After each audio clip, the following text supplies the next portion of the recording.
In the news, you may have heard reporters discussing avian influenza, otherwise known as the bird flu, and question its meaning and importance to society. Avian flu is a virus that infects birds and is very contagious. There are many different strains of the bird flu, some of which only cause minor symptoms, such as reduced egg production. However, there are other forms of the virus that are more dangerous to birds, spreading rapidly and killing off most that come in contact with the disease. The disease spreads among birds through saliva, nasal secretions, and feces. Now that you have a general idea of what avian flu is and how it spreads among birds, you may be asking yourself, what about us? Does it attack humans? Where? Should people be worried about it? And the answer is yes and no. It is very rare for the bird flu virus to infect humans, but there have been over 100 confirmed cases of human infection from the virus that have occurred since 1997. Over the past several years, outbreaks have occurred in Asia, Europe, Africa, and the Middle East. However, human cases have only been confirmed in several countries in Asia and the Middle East. However, the strain of the bird flu that has infected Asia and the Middle East is called H5N1. This particular strain is also very harmful to birds.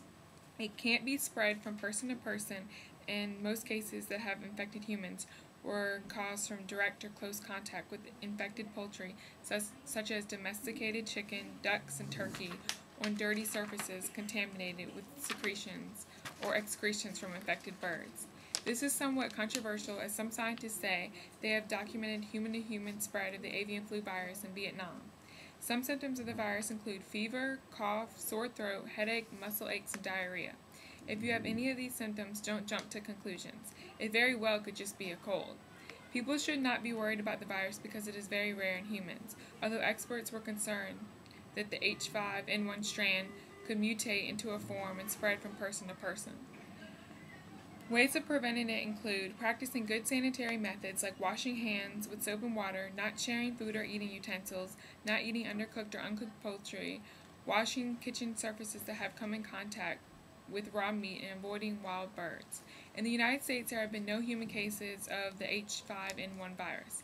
We as a country, however, look upon other countries that have been harmed by the disease and are doing everything we can to keep this from occurring in the United States.